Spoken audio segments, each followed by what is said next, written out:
Alors là, on est dans les derniers jours du mois de Hadar. Et le rabbi il explique que même si a priori, on aurait tendance à se dire maintenant on va se pencher vers Pessah. Et bon, on a un peu oublié tout le mois d'Hadar et toute la joie de Purim, mais en vérité, le mois de Hadar, chaque jour qui passe, plus on avance dans le mois et plus on doit être joyeux. Plus la joie, elle va s'intensifier. Donc, quelque part ici, le sujet de la joie, il devient très important, surtout qu'on arrive vraiment dans les derniers jours du mois de Hadar. Alors, si je vous pose la question, comment on peut être joyeux? Comment on fait pour être joyeux tout le temps? Comment on peut être, comment on peut être heureux? Comment on peut être joyeux tout le temps? Emouna. C'est une bonne En plus, réponse. en général, elle a toujours raison. Enfin, la dernière fois, je vois que t'avais sorti.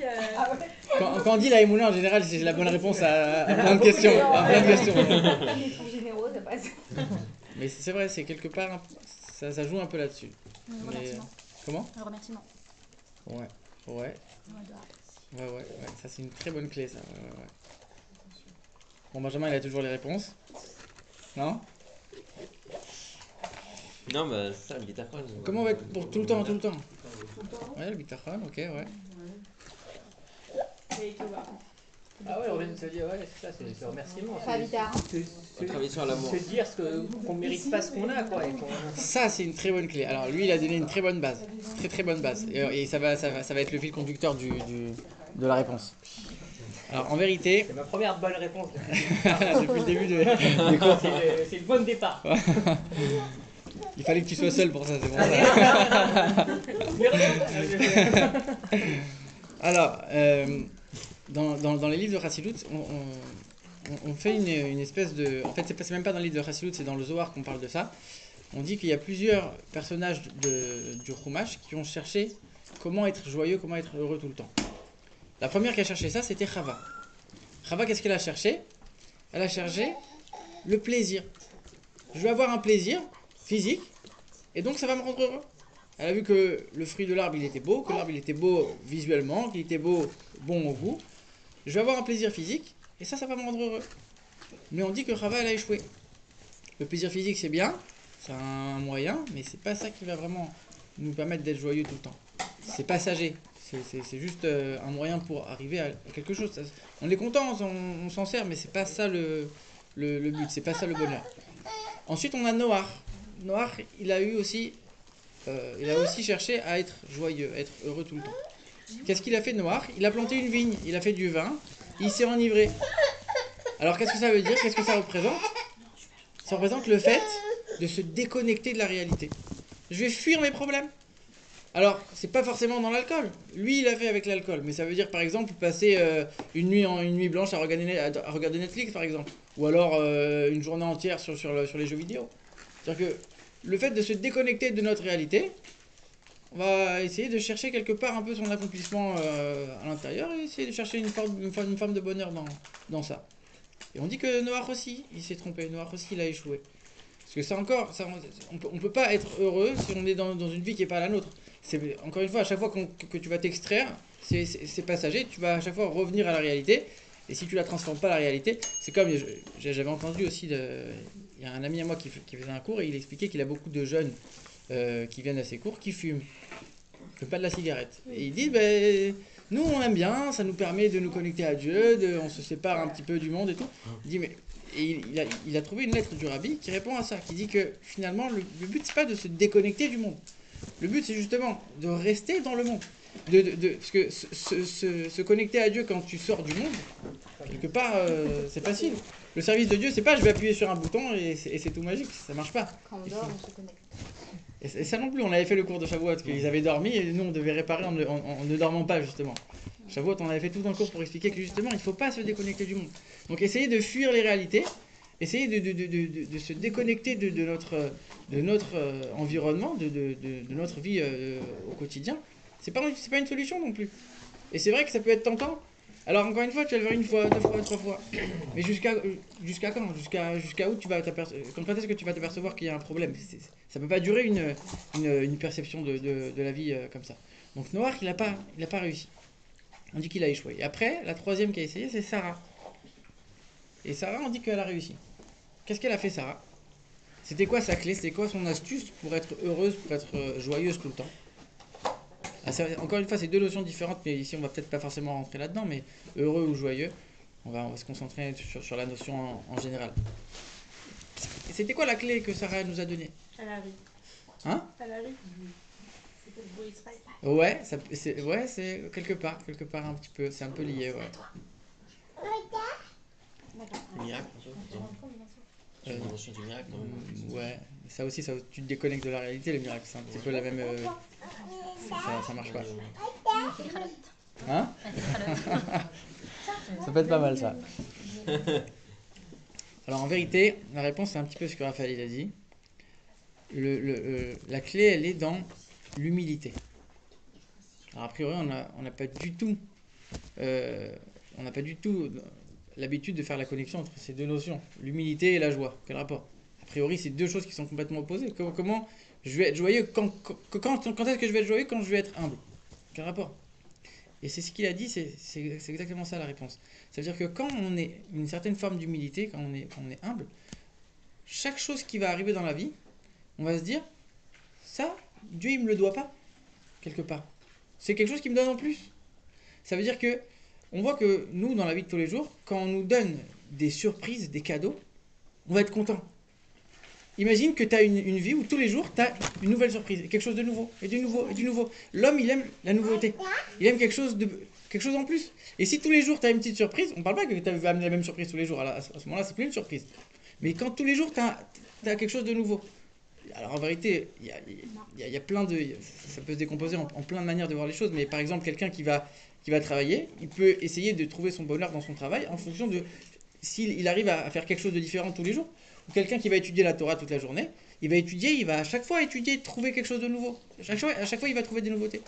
Quelqu'un qui a de la surprise tous les jours, quelqu'un qui a du nouveau tous les jours, lui, il va être content. Quand on voit que quand on nous fait des surprises, on est très content. La preuve, c'est quoi? Si je viens et que je te donne, je sais pas, un iPhone qui coûte 1500 €, tu vas être content. Si je te le mets dans un petit papier cadeau et que je mets quelque chose à l'intérieur qui est peut-être un peu moins cher, bah quelque part, le moment qui va précéder le moment où tu vas ouvrir, tu vas être presque plus content que si on t'avait donné le cadeau comme ça. C'est-à-dire que l'effet de surprise, il va créer quelque chose d'assez particulier. Alors c'est quoi l'idée? Si je vous dis par exemple, à la fin du mois, je vous donne votre salaire, c'est le salaire, tu as travaillé, je te donne le salaire que tu mérites. Tu vas dire merci. Est-ce que tu vas être joyeux, tellement joyeux? Non, ok, c'est mon salaire, j'ai travaillé, je le mérite. Si on vient, je te dis, regarde, je te donne une prime en plus. Alors, la prime, elle peut être 100, 200, 300, 500 €. Ça peut être 10 fois moins que tout le salaire, mais tu vas te réjouir pourquoi? Pour les 200 € en plus. Tu ne vas pas te réjouir pour le salaire lui-même. Ça, c'est normal. Mais ce qui est en plus, ce qui n'était pas prévu, c'est ça aussi qui va créer la surprise. Il y a une histoire qu'on raconte. C'est une histoire incroyable. Elle exprime exactement cette idée-là. Il y avait une fois en Israël. C'est une histoire qui est racontée dans plusieurs cours, parce que tout le monde la reprend, elle est très marrante cette histoire. Une fois en Israël, il y avait un bus, vous connaissez les bus Eged, qui vont de ville en ville, qui traversent le pays. Et il y avait un bus qui partait, je crois, on va dire de Jérusalem, qui avance, et il y a une panne ou il y a un problème, je ne sais pas quoi, il dit à tous les passagers, tout le monde doit sortir, ils sortent, ils sont en plein désert, sur une bande d'autoroute comme ça, et le bus il s'en va. Eux, ils sont là, et en plein mois d'août, il fait 40 degrés, ils n'en peuvent plus, il n'y a pas d'ombre, il n'y a personne qui passe, il y a des bébés, ils n'en peuvent plus, il reste 1 heure, ils appellent la compagnie pour avoir un autre bus, et ça vient pas, les gens ils commencent à la fois ils n'en peuvent plus, mais à la fois ils commencent à être très énervés. Et dans la Tachana Merkazit à Jérusalem, les mecs ils sont là en train de manger des pépites, ils disent tu vas, non, moi j'y vais, tu vas, non, toi tu vas, non, et bon comme ça, ils font traîner comme ça un peu pendant un certain temps. Au bout d'un moment, il y en a un qui a un peu de peine, il dit bon ok vas-y, j'y vais. Il dit maintenant, il sait qu'il a au moins 1h30 de retard, ils auraient dû partir bien avant, et ils sont traînés, ils ont rigolé. Il aurait dû partir avant, mais il dit ok, moi je vais y aller. Je vais y aller, mais je vais me faire massacrer. Alors il avance, et quand il arrive au niveau de l'endroit où il y avait les passagers, quelques mètres avant, il change le numéro. Il met pas le numéro du bon bus qui devait arriver. Il met le numéro d'un autre bus, aucun rapport. Et il fait mine de pas s'arrêter. Il avance. Alors là, les mecs, ils voient le bus qui arrive, ils disent ah non, arrête-toi. Limite, ils se mettent sur la route. Il arrête, il dit quoi? Qu'est-ce qui se passe? Je comprends pas. Il dit non, il devait nous prendre, ça fait 1 heure qu'on attend, on n'en peut plus, s'il te plaît. Il dit écoute, je peux pas faire ça, j'ai pas le droit, c'est pas le bon numéro et tout. Il ferme les portes, il dit attends, je vais appeler, je vais réfléchir. Il ferme les portes, il fait semblant de 2-3 trucs. Il change le numéro, il met le bon numéro, il dit allez, c'est bon, prenez tous. Les mecs ils montent, ils le bénissent, ils disent merci, purée, tu nous as sauvés, génial, oh Hachem, t'es un sadique, il donne toutes les brachos que tu veux, etc. Il arrive à destination, tous les gens ils descendent, ils redisent merci, ils sont contents et tout ce que tu veux. Et le dernier passager il reste au fond du bus, il descend pas. Il attend que tout le monde parte, il va le voir, il dit dis-moi toi, ça fait des années que je prends ce bus. Il n'y a jamais eu de 417 qui passe ici. C'est quoi l'histoire? Raconte-moi. Alors il lui dit non, mais je savais que vous alliez me tuer, alors j'ai changé le. C'est quoi l'idée? Ça veut dire que si c'était le bus qui devait arriver, comment ils auraient réagi? Ils l'auraient éclaté. Le même bus, le même homme, le même conducteur qui arrivait au même moment, ils lui ont donné toutes les bénédictions du monde. Pourquoi? Parce que dans leur tête c'était un plus, c'était un bonus, c'était une surprise, c'était pas la normalité.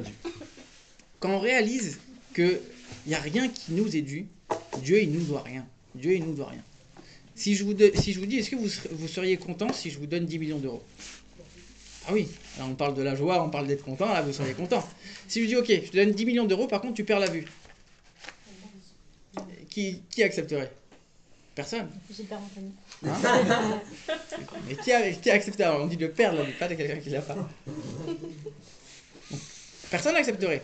Donc si tu n'acceptes pas de recevoir 10 millions en échange de perdre la vue, ça veut dire que pour toi, voir, ça vaut plus que 10 millions.